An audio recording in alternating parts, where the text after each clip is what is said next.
Hi, if you're watching this video, you're looking for the best way to learn American Sign Language on your own. If you've been to the channel before, welcome back. Are you using these 8 principles in your sign language practice? Hey, if you're new, perhaps an introduction will help. My native language is ASL. Mom and Dad were deaf. I grew up signing as my first language. I'm a certified interpreter on both the state and national level, and I've taught a lot of ASL classes. I've seen again and again and again how these 8 steps are proven, right, to really help you out, to really accelerate your ASL learning. So let's go. Here's step number 1. So step 1 is you've got to know your why. Why you're learning ASL in the first place. Is it a friend? Is it a coworker? A neighbor? Do you have a brand new deaf child in the family? Whatever that is, your why has got to be powerful. Because in addition to your why, you've got to have a time commitment. Any language that you're going to learn, any new, really intense, deep subject requires time. That why, that reason, okay, is going to power you through when life throws you a curveball and not having enough time to practice. So make sure you know your why, be focused on it. It's really going to help you with your signing. Okay, step number 1. Learn your alphabet, your, A, B, C's. Now, I'm going to leave a link here to a video that we did on proper finger spelling technique. All right, make sure you watch that. Now, here's the key though. Don't walk around your house or your office or the school. A, B, C, A, B, C. It's not going to help.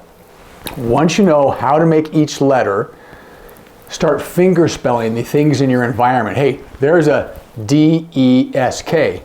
There's a C-H-A-I-R.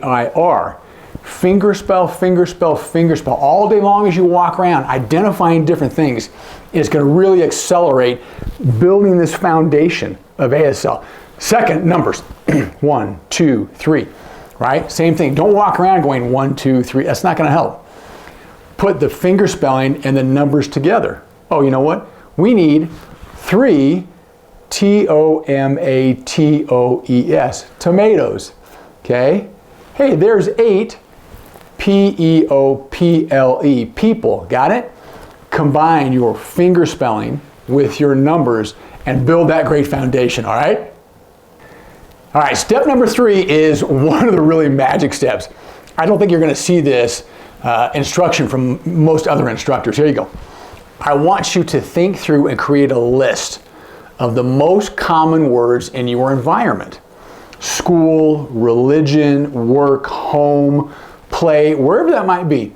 Create a list of at least 20 words, all right, that are common in that environment that you would use almost every time you're in that environment. Now, go Google your list, all right? For every word, find somebody online or several somebodies online who are going to teach you the right sign for that word. What we're talking about here is sequential learning. This is super important. Any way you're learning something new, learn it step by step by step by step, building up. Don't do things randomly. All right? So for example, learn your 20 words. Make sure you have those down pat before you go off down the road someplace and learn the lyrics to the latest Taylor Swift song. Look, no offense to Taylor Swift, but it's not going to help you become a great ASL communicator. Work on your list of 20. Okay, step number 4, this goes along with finding your list of 20, all right?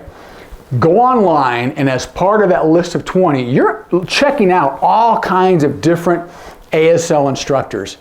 You're gonna find, as you watch those videos, that the vibe, the feeling, the pacing, the teaching style, everything, for a couple of those instructors are gonna really connect with you. Guess what? Keep going back to those instructors, right? Because your brain fits with the way they teach. So combine steps 3 and step 4, your list of 20, find your people, all right? Your instructors, your tribe, your group. Combine those, really gonna move along your ASL learning. Okay, as you're going from all those ASL instructors, here's step 5. You're gonna hear the word dominant hand. What does that mean? All right. If you're left-handed or right-handed, okay, I happen to be right-handed, your dominant hand is the one that's typically doing the majority of the action. Let me give you an example. Here's the sign for wood, W-O-O-D. The instructor is going to say, all right, create a B hand like this. Have it face the individual that you're talking to. Take your dominant hand, there's that word, take your dominant hand, B hand there, and slice through your lower hand, okay? Wood, W-O-O-D, wood. Got that? Dominant hand, non-dominant hand because I'm right-handed, all right? The dominant hand does most of the action, so now you'll know when you hear that what dominant hand means. Okay, step 6. You know what? This is going to be a nugget, all right? Most hearing people, when they begin to learn ASL, don't grasp this incredibly important principle. The hands are only 50% of the sign. Let me give you an example. If I'm teaching somebody the sign angry, got it? Angry. Here's the sign. I start here and I pull up. Let me show you this sideways, you'll see it easier.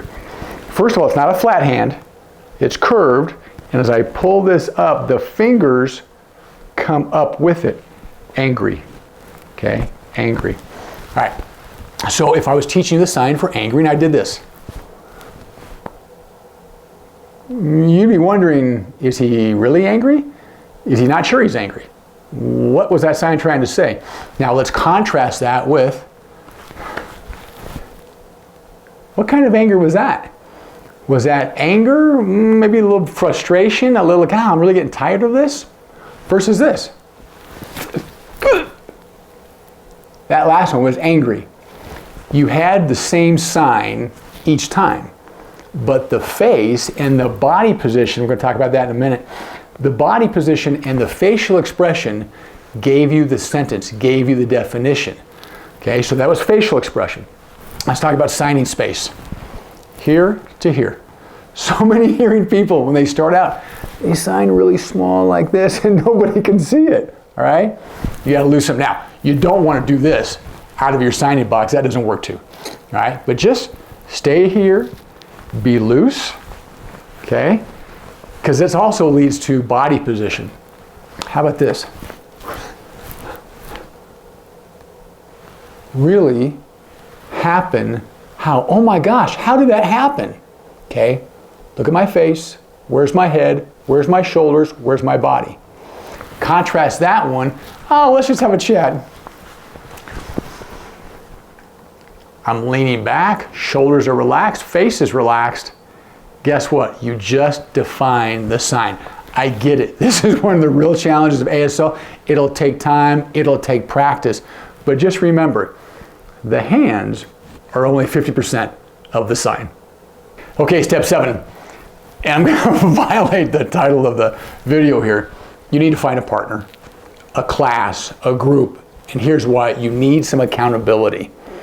All right, now, while saying that, if it's just you and one other hearing person, you're not going to progress. Let me tell you why. I guarantee this is going to happen. Let's go back to the sign for wood, all right? If you're brand new and learning, and somebody teaching you the sign who's a hearing person is likely going to do this. You see that? And you're going to cheat. Too often, hearing people as they learn with other hearing people use their mouth way too much, all right? It's not going to help you like you need it to help you. All right, you're going to cheat, you won't learn. You've got to find a group, more than one, okay, to make that work. Now, I will throw this in, and it's the subject of a different video. You cannot speak a sentence in English and sign it accurately. I know that's a big contention point, but ASL's grammar is not your typical English grammar. It doesn't work that way. Your mind is going to have to get to the point where you're signing an ASL. Again, a different video for a different day, but find a group to keep you accountable, and we're talking about this in step 8, you're going to have to get out of your comfort zone to really become a great ASL signer. Okay, step 8. I want you right now, pause this, do whatever, okay? Go to your search bar, whether it's Google or Bing or DuckDuckGo, whatever it is. Go to search, and I want you to type in the state where you live and these words.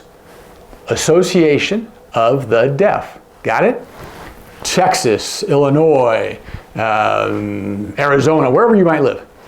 The state you live, type in Association of the Deaf.